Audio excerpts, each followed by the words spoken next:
వైభవోపేతమైనటువంటి జీవనాన్ని మనం చక్కగా సాగించుకోవడానికి ఉపకరించేటువంటిది శంకర భగవత్పాదాచార్యుల వారు మనకు అనుగ్రహించినటువంటిదైన కనకధారా స్తోత్రాన్ని శ్రవణం చేద్దాం, ధన్యులమవుదాం. అంగం హరేః పులకభూషణమాశ్రయంతి భృంగాంగనేవ ముకులాభరణం తమాలం అంగీకృతాఖిల విభూతిరపాంగలీలా మాంగళ్యదాస్తు మమ మంగళదేవతాయాః. ముగ్ధా ముహుర్విదధతి వదనే మురారేః ప్రేమత్రపా ప్రణిహితాని గతాగతాని మాలాదృశోర్మధుకరీవ మహోత్పలేయా सा मे श्रियं दिशतु सागर संभवायाः. आमीलिताक्षम् अधिगम्य मुदा मुकुन्दम् आनन्दकन्दमनिमेषम् अनङ्गतन्त्रम् आकेकरस्थितकनीनिकपक्ष्मनेत्रम् भूत्यै भवेन्मम भुजङ्गशयाङ्गनायाः.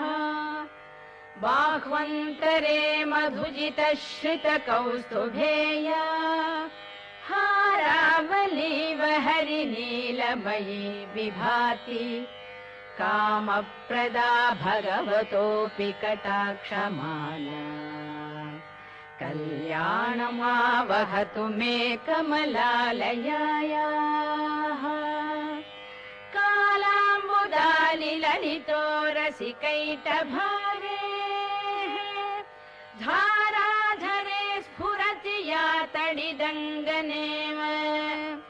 मातुः समस्तजगतां महनीयमूर्तिः भद्राणि मे दिशतु भार्गवनन्दनायाः.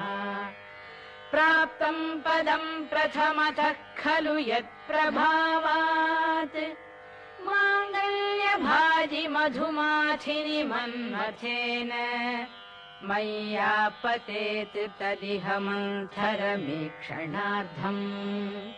मन्दालसं च मकरालय कन्यकायाः.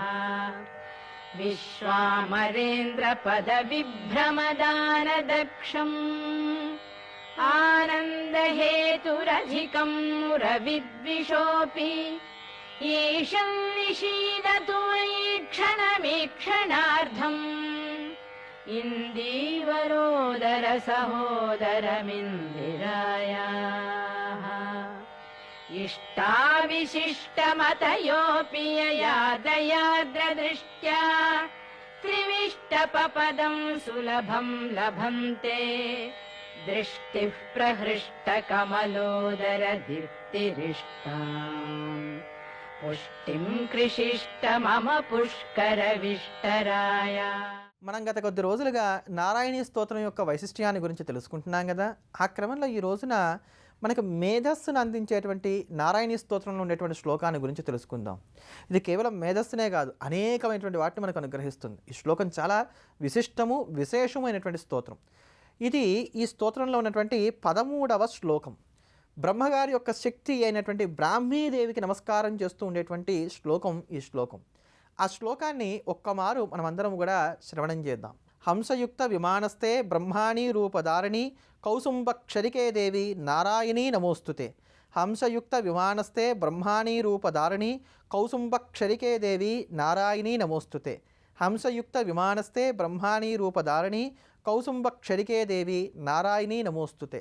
హంసని వాహనంగా చేసుకొని బ్రహ్మ యొక్క శక్తిగా ఆవిర్భవించినటువంటి ఓ తల్లి, నీ చేతిలో ఉండేటువంటి దర్భలు ఏవైతే ఉన్నాయో వాటిని నీటిలో ముంచి అందరి మీద కూడా ప్రోక్షణ చేస్తూ మాకుండేటువంటి శత్రుబాధలల్లా కూడా పోగొడుతూ ఉంటావు కదా, ఆ తల్లి నారాయణి నీకు నమస్కారం అమ్మా అని చెప్పని ఈ శ్లోకానికి అర్థం. ఈ శ్లోకాన్ని నిత్యం యథాశక్తిగా పారాయణ చేస్తూ వచ్చినట్లయితే మంచి సమయస్ఫూర్తి ఏర్పడుతుంది. ఎక్కడ ఎలా మెలగాలో అలా మెలగడానికి కావాల్సినటువంటి బుద్ధి బలం ఏర్పడుతుంది. మేధస్సు అద్భుతంగా అంకురిస్తుంది. మేము చదివింది మర్చిపోతున్నాం అనుకునేటువంటి వారందరికీ కూడా ఈ శ్లోకం చాలా చక్కగా ఉపయోగపడుతుంది. క్రియేటివ్ హెడ్స్గా ఉండేటువంటి పోస్టులో ఉండేటువంటి వారు ఎవరైతే ఉన్నారో వారికి మేధాశక్తి అమితంగా ఉపకరించి నూతనమైనటువంటి ఆలోచనలన్నీ కూడా వారిలో అంకురిస్తాయి. కనుక ఇది క్రియేటివ్ హెడ్స్గా ఉండేటువంటి వారికి, సమయస్ఫూర్తిని కోరుకునేటువంటి వారికి, జ్ఞాపక శక్తిని వృద్ధి చేసుకోవాలనుకునేటువంటి వారికి, మేధా జ్ఞానాభివృద్ధిని కోరుకునేటువంటి వారందరికీ కూడా చాలా చక్కగా ఉపకరించేటువంటి శ్లోకం ఈ శ్లోకం. అటువంటి ఈ శ్లోకాన్ని యథాశక్తిగా కనీసం 100 సార్లుగా తగ్గకుండా నిత్యం పారాయణ చేస్తూ వచ్చినట్లయితే మంచి ఫలితాన్ని పొందగలుగుతారు. ముఖ్యంగా పిల్లల్లో కూడా ఎవరైతే గనక వారు చదువు పూర్తవుతూనే ఉద్యోగాల్లో చేరడానికి ముందుగా వచ్చేటువంటి ప్లేస్మెంట్స్లో మంచి ఉద్యోగాన్ని సాధించాలనుకుంటున్నారో వారికి కూడా ఇది చాలా వరకు ఉపయోగపడేటువంటి శ్లోకం కింద చెప్పుకోవచ్చు. అంతటి అద్భుతమైనటువంటి శ్లోకం ఈ శ్లోకం. ఇటువంటి మరిన్ని అద్భుతమైనటువంటి పరిహారాల గురించి తెలుసుకోబోయే ముందుగా శనివారాన్ని పురస్కరించుకొని శని సంబంధమైనటువంటి దోషాలన్నిటి నుంచి కూడా మనల్ని సంరక్షించేటువంటి శని మహామంత్రాన్ని శ్రవణం చేద్దాం.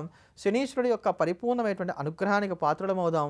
ఆయన కృదృష్టి నుంచి కూడా మనల్ని మనం రక్షించుకుందాం, తరిద్దాం.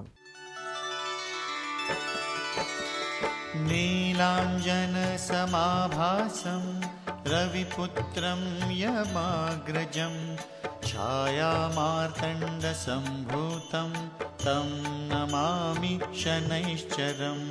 నీలాంజన సమాభాసం రవిపుత్రం యమాగ్రజం ఛాయామార్తండ సంభూతం తం నమామి శనైశ్చరం.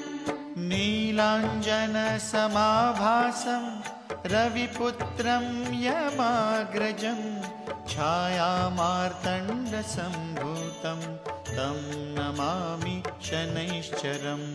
నీలాంజన సమాభాసం రవిపుత్రం యమాగ్రజం ఛాయామార్తండ సంభూతం తం నమామి శనైశ్చరం.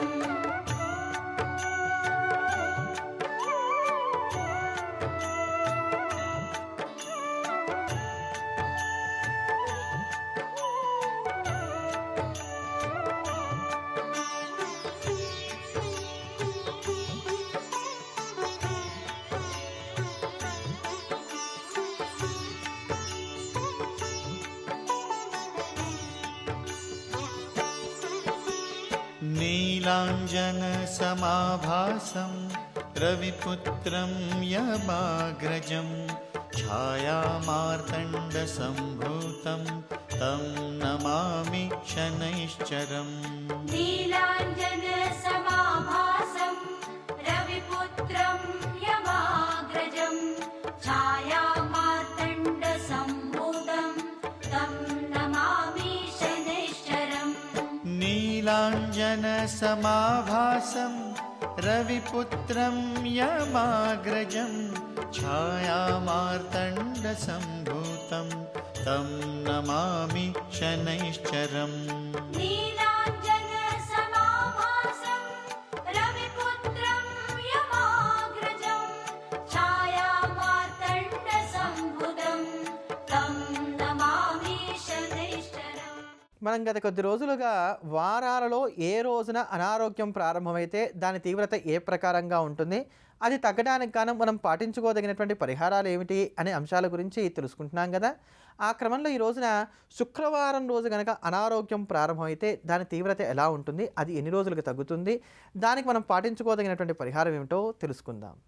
ఒకవేళ శుక్రవారం రోజు కనుక అనారోగ్యం ప్రారంభమైతే ఇది వరుసగా 7 రోజుల వరకు ఎక్కువగా బాధిస్తుంది. ఎప్పటికి తగ్గుతుంది అనేది పక్కన పెడితే వ్యాధి ప్రారంభమైన దగ్గర నుంచి ఎక్కువగా మనం బాధపడేటువంటి స్థితి మాత్రం 7 రోజులు ఉంటుంది.